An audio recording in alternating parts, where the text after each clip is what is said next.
First of all, I, like many of my peers, want to say that I'm very grateful for every opportunity that FM has provided me with.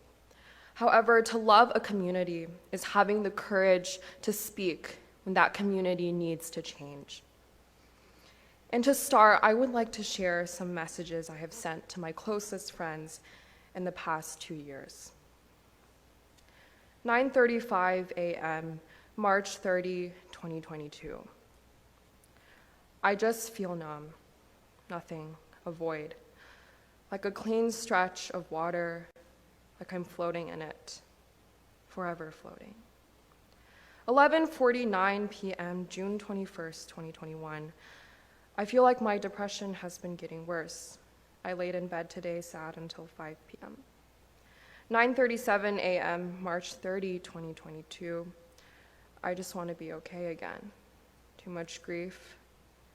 Time will heal. Time heals all.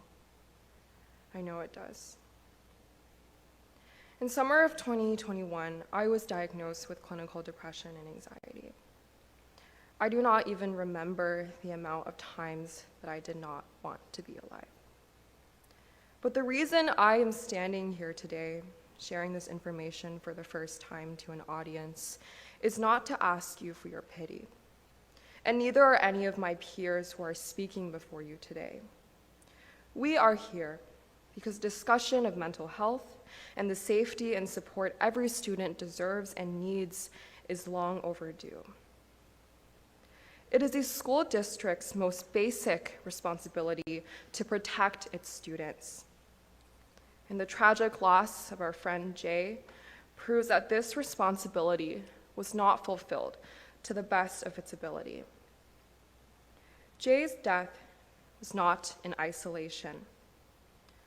The lack of structural mental health resources, information regarding existing mental health resources, the lack of care towards recognizing and celebrating the diversity of our student body, and the lack of community and mutual care have cultivated a culture built upon ignorance.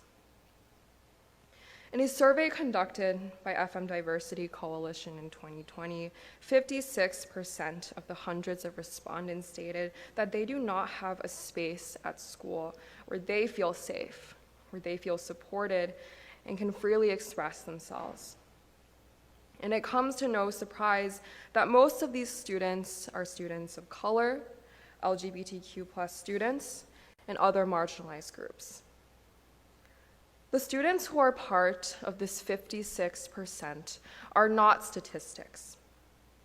They sit next to you, across from you at your dinner table, on the school bus, in the empty seat that used to be beside you.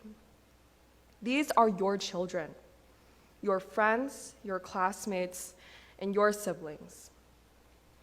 How can students be expected to learn and thrive when over half do not even feel welcomed in the very space that is supposed to protect them?